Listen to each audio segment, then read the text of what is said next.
নিকনের 1850 এই লেন্সটা আজকাল প্রচুর লোক বিক্রি করে দিচ্ছে মার্কেটে। আমি জানি না কেন। সবাই হয়তো ভাবে এর পারফরমেন্স খুব একটা ভালো নয়, কিন্তু এই লেন্সটা নিকনের বানানো one of the most precious lens. মানে দাম অনেক কম হতে পারে, এটা মার্কেটে 4,000-5,000 টাকায় পাওয়া যায়, কিন্তু এর মতো শার্পনেস এত কম দামে আর কোনো লেন্স দিতে পারবে না।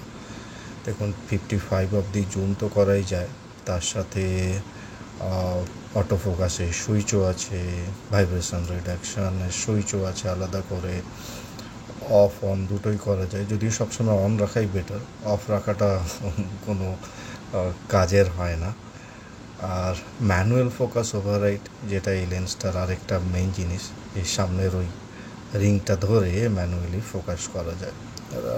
ছোটো সাইজ হওয়ার জন্য এটা আরামসে পকেটে ঢুকিয়ে নিয়ে চলে যাওয়া যাবে। আর তার সাথে মানে এই লেন্সটা যে কোনো জায়গায়, যে কোনো, এর যদিও ডিএক্স লেন্স, তো নর্মালি কম দামি ক্যামেরাগুলো সব ডিএক্সই হয়। নিকনের যত ডিএসএলআরগুলো আছে কম দামের মধ্যে যেগুলো, তো তাতে এগুলো আরামসে কাজ করবে।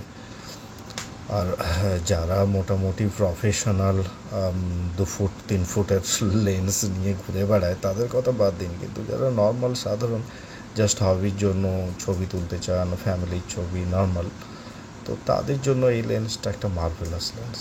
এটা অবশ্যই আমি বলবো এটাকে রেখে দিন, এটাকে বিক্রি করে কোনো লাভ নেই।